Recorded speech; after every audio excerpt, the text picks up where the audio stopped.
आपका एक नया सॉन्ग आया है, हाँ।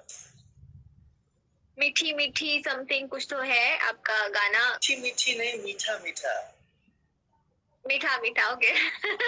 मीठा मीठी एक ही हो गया ना।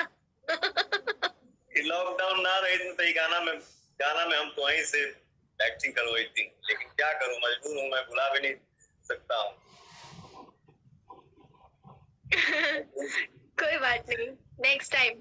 साझे से नाच देखे गैला बारात में, और क्या है वो?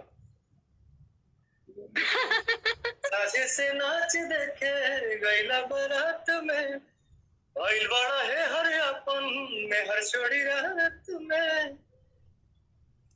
ओनिए को दल भोर हरिया हो, कादोनी देख के तू आइला गकइला, मीठा मीठा बातें कमरिया हो, कादोनी देख के तू आइला गकइला, मीठा मीठा बातें कमरिया हो। साझे से नाच देखे गैला बारात में, भइल बड़ा है हर अपन में हर छोड़ी रात में। ओनिए को दल भोर हरिया